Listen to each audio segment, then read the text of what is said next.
നമുക്ക് കോഴിക്കോട് വെച്ചിട്ട് ഒരു സ്ട്രേഞ്ച് ആയിട്ടുള്ള സംഭവം ഉണ്ടായിരുന്നു ഇന്നലെ രാത്രി ഒരു 10 മണിയൊക്കെ ആയപ്പോൾ. അപ്പൊ മുഗദാർ ബീച്ച് എന്ന് പറയും. അവിടെ ഒരു ഖബർസ്ഥാനം ഉണ്ട്, ഓപ്പോസിറ്റ് തന്നെ. എന്താണ് പേര്? കണ്ണമ്പറമ്പ് എന്ന് പറഞ്ഞിട്ടുള്ള ഒരു ഖബർസ്ഥാനം ഉണ്ട്. അതിന്റെ ഓപ്പോസിറ്റ് ആയിട്ടാണ് നമ്മൾ ഇരിക്കുന്നത്.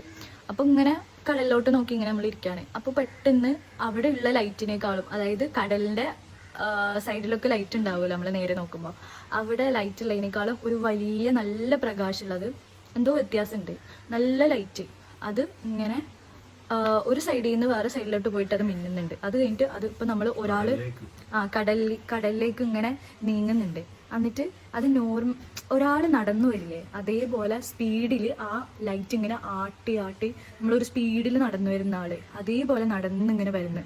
നോർമലി ഒരു വള്ളവും ബോട്ടൊക്കെ ആണെന്നുണ്ടെങ്കിൽ അത്രയും സ്പീഡിൽ വരാൻ പറ്റില്ല. ഇത് അത്യാവശ്യം ദൂരം ഉണ്ട്, എന്നാൽ നമുക്ക് അടുത്തുള്ള പോലെ ഫീൽ ചെയ്യും. അടുത്തോട്ട് ഒരാൾ ഇങ്ങനെ സ്പീഡിൽ നടന്ന പോലെ നമുക്ക് തോന്നിയത്. ഒരു ബോട്ടാണെങ്കിലും വള്ളമാണെങ്കിലും നമുക്ക് മനസ്സിലാവാതെ ഇന്നതാണ് എന്നുള്ളത്. പക്ഷെ ഇത് കറക്റ്റ് ഒരാൾ എങ്ങനെയാണോ നടന്നു തന്നെ അതുപോലെയായിരുന്നു. പിന്നെ അത് കുറച്ച് കഴിഞ്ഞപ്പോൾ അത് മാഞ്ഞും പോയി, പിന്നെ അത് കണ്ടിട്ടില്ല. പിന്നെ ആ ലൈറ്റിനെ വെച്ച് നോക്കുമ്പോൾ അത്രയും പ്രകാശം വേണം. ബോട്ടാണെങ്കിൽ അതിന്റെ റിഫ്ലക്ഷൻ ബോട്ടിന്റെ എന്തെങ്കിലും ഇതൊന്നുമില്ല. നമ്മളിത് ആദ്യമായിട്ട് ഇങ്ങനെ ഒരു സംഭവം കാണുമ്പോൾ എന്താ പറയാ, അതെന്താണ് കാര്യം എന്നുള്ളത് അറിയാണ്ട് എനിക്കൊരു സമാധാനം ഇല്ല. അപ്പൊ നിങ്ങൾക്ക് ഇങ്ങനെ എന്തെങ്കിലും സംഭവം ഉണ്ടായിട്ടുണ്ടെങ്കിൽ പറയാം. ഇതെന്താണ് സംഭവം എന്ന് അറിയാമെങ്കിൽ നിങ്ങളൊന്ന് പറയണേ കമന്റ് ബോക്സിൽ.